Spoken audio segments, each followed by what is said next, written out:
Hello everyone, welcome back to another blog. আজ অনেক দিন পর আবার আমি ব্লগ করছি। এখন দুপুর হয়ে গেছে, দুপুর 1:30 মতো বাজে। আমার স্নান হয়ে গেছে, পুজো হয়ে গেছে, সবই হয়ে গেছে। আর এখানে আমার চুন্টু পুন্টুগুলো ঘুমোচ্ছে, দাঁড়াও দেখাচ্ছি। দেখো, গরমের জ্বালায় সবাই খাটের তলায় ঢুকে ঘুমোচ্ছে। ওই ওখানে একটা, এই যে 3 জন এখানে ঘুমোচ্ছে। এবার আমিও খেয়ে নেবো, অনেকটা বেলা হয়েছে। তারপর আজকে আমি যাচ্ছি আমার বোনকে আনতে মানে আমার মামার মেয়ে। ওর কথা ছিল এইচএসের পরই আসার, কিন্তু তারপরে ওর পড়াশোনা শুরু হয়ে গেছিলো একদম কলেজের, এই জন্য ও আসতে পারেনি তখন। তো এই জন্য 2 দিন আগে ফোন করলো, বললো যে এখন আমার সেকেন্ড সেমিস্টারটা শেষ হচ্ছে, 1 সপ্তাহ মতো ছুটি আছে, তো এখন আসবে, এসে এখানে 1 সপ্তাহ মতো থাকবে। যাই হোক, তো তাড়াতাড়ি খেয়ে নিই, তারপর রেডি হয়ে যাবো ওকে আনতে। এই যে খেতে বসে পড়েছি। এখানে আমি এঁচড় করেছিলাম কালকে, সেটা আছে। এখানে মা করেছে মাছের ঝাল, আর এই গরমে স্পেশাল আমের চাটনি। তাড়াতাড়ি খেয়ে তারপর 1 ঘন্টা মতো রেস্ট নিতে পারবো, তারপর নিয়ে বেরিয়ে পড়তে হবে। আমাকে 3:30টায় বেরোতে হবে। এই যে আমরা খেতে বসেছি, এই অবস্থা। 3 জনে গভীরে ঘুমোচ্ছিল, গন্ধেতে উঠে পড়েছে। সুন্দর কি খাবে বাবা? পুটি বুড়ি, আমার পুজো শোনা, আমার পুটি বুড়ি। খাওয়া হয়ে গেছে, এখন এই 2টো মতো বাজে। একটু 1/2 ঘন্টা মতো রেস্ট নিই। আচ্ছা, তোমাদেরকে একটা জিনিস দেখাই। আমাদের বাড়িতে একটা নতুন সংযোজন, সেটা হলো এই যে আমরা একটা নতুন কুলার কিনেছি। এটা হচ্ছে বাজাজের ডিউরা মেরিন, ওইটা 95 লিটার্সের। আমাদের বাড়িতে এতদিন কুলার বা এসি বলো কিছুই নেই, ছিল না। কুলারও ছিল না, এসি তো নেই, কুলারও ছিল না। তো এবার প্রবলেমটা হচ্ছে, যা গরম পড়ছে, যারা কলকাতায় জানে তারা সবাই জানে, কলকাতায় কেন অল ওভার ইন্ডিয়াতেই প্রচণ্ড গরম পড়ছে। তো গরমে আর থাকতে না পেরে আমরা এটা অর্ডার করেছিলাম অ্যামাজনে। এসে গেছিলো 2-3 দিনের মধ্যেই, ডেলিভারি দিয়ে দিয়েছিলো। আর খুব ভালো, মানে 3-4 দিন ধরে আমরা ইউজ করছি। So far so good, no complain. তো এটাই দেখানো ছিল। এবার আমি কুলারটা চালিয়ে 1/2 ঘন্টা একটু রেস্ট নিই, তারপর আমি যখন রেডি হয়ে বেরোবো তোমাদের সাথে দেখা করবো। এই যে আমি রেডি হয়ে গেছি, রবিদা আসছে, যার গাড়িতে আমি যাবো মান্টোকে আনতে। এখান থেকে মোটামুটি 30 কিলোমিটার আর কি, যাওয়া আসা মিলিয়ে। ও অ্যাকচুয়ালি এক্সাম দিচ্ছে, ওর এক্সাম শেষ হবে 5টায়। তো ওখান থেকে, কলেজ থেকে ওর ডিরেক্টলি এখানে চলে আসবে। তবে এখন ওয়েট করছি, রবিদা এলে বেরোবো। রবিদা এসে গেছে, আমি বেরিয়ে পড়েছি, যাচ্ছি মান্টোকে আনতে।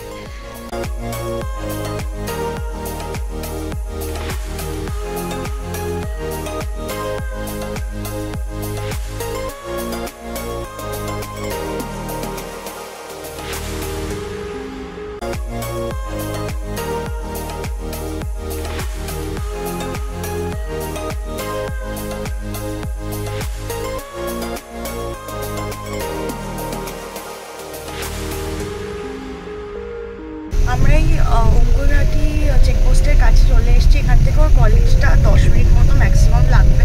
ওর ডোমটুরে একটা কলেজে সিট পড়েছে, ওখানেই যাচ্ছি নিতে। আর সম্ভবত বাড়ি থেকে বড় মামিও আসছে, কারণ ওর লাগেজটা তো আর ও নিয়ে পরীক্ষা দিতে আসেন, সেটা বড় মামি দিতে আসবে। তো আমি পৌঁছে দেখা করছি, তবে মনে হচ্ছে পৌঁছে অনেকক্ষণ ওয়েট করতে হবে। এখন সব এই 4:10-15 মতো বাজে, ওর এক্সাম 5টায় শেষ, অনেকক্ষণই দাঁড়াতে হবে। এই যে আমি পৌঁছে গেছি, এখন দাঁড়িয়ে আছি, সবে 4:30 বাজে। বড় মামিও এখনও আসেনি। মান্টু তো 5টায় বেরোবে, ওর তখন এক্সাম শেষ। বড় মামি এলে তো একটু ওয়েট করতে হবে। মান্টু এলে আমি বড় মামিকে একটু এগিয়ে দেবো ভাবছি, কারণ বড় মামির শরীরটা ভালো না। তো সামনে যে অটো স্ট্যান্ডটা আছে, অন্তত ততটা এগিয়ে দিই, তারপর আমরা বাড়ি যাবো। এই যে বড় মামি এসে গেছে, গাড়িতে বসে আছে। এই যে আমার বড় মামি বসে আছে, আর এই যে মান্টু দিদি এসে গেছে।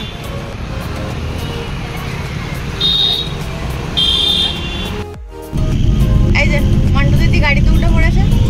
মামি ওখান থেকেই চলে গেল, ওর বন্ধুদের সাথে বাড়ি চলে যাচ্ছে। আমি বলছিলাম যে কিছুটা এগিয়ে দিই অটো স্ট্যান্ডের কাছে, ওখান থেকেই অটো পেয়ে গেছে, তো বেরিয়ে গেল।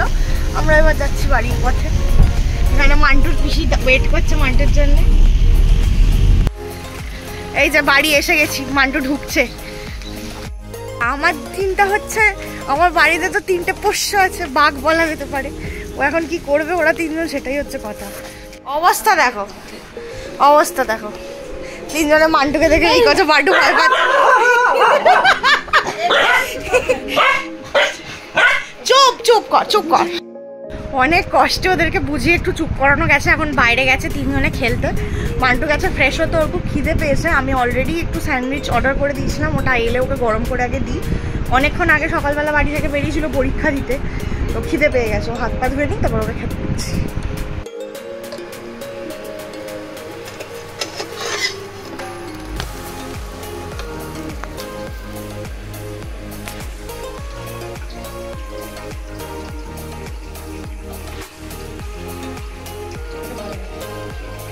এই যে সন্ধ্যাবেলা পিউ পার্থ এসছে। কালকে যে মান্টু জন্মদিন হয়নি, আমরা এখন প্ল্যানিং করছি।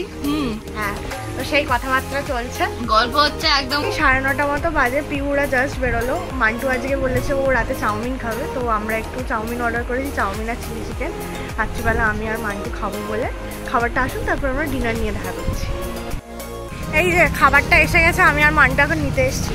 কি করছে ও? কি ভীতু কোথাকার, নিজেরা ভীতু, চিৎকার করে ওকে ভয় লাগাচ্ছিস।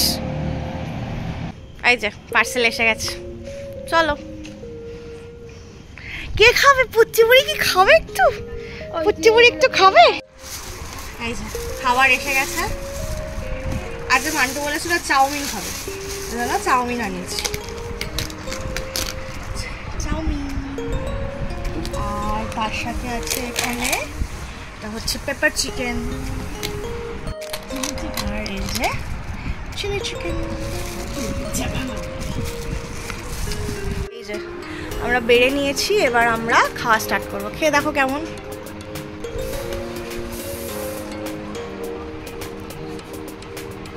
হ্যালো, খাবার ঠান্ডা হয়ে যাওয়ার আগে আমরা দুজনে খেয়ে নিই, খেতে খেতে করবো দুজনে গল্প, তারপর আবার দেখা হচ্ছে। কাল রাতে খাওয়া দাওয়া করে গল্প করতে করতে অনেকটা দেরি হয়ে গেছিলো, তো ভিডিওটা তো আর কমপ্লিট করা হয়নি। আর আজ হচ্ছে ওনার জন্মদিন, হ্যাপি বার্থডে। এটা অন ক্যামেরা, রাত্রিবেলা 12টার সময় তো বলেই দিয়েছি। প্লাস ওনার তো 12টা থেকে কত যে উইশ আসছে, ছেড়েই দিলাম সেই কথাটা। তো আজকের এই ব্লগটা এখানেই শেষ করছি। আর ওর বার্থডেতে সারাদিন কী কী হলো আমি পরের ব্লগে অবশ্যই শেয়ার করবো, তো পরের ব্লগটাও তোমরা অবশ্যই দেখো। আর এই ব্লগটা যদি ভালো লাগে তাহলে অবশ্যই একটা লাইক করো আর চ্যানেলটাকে সাবস্ক্রাইব করো। টাটা।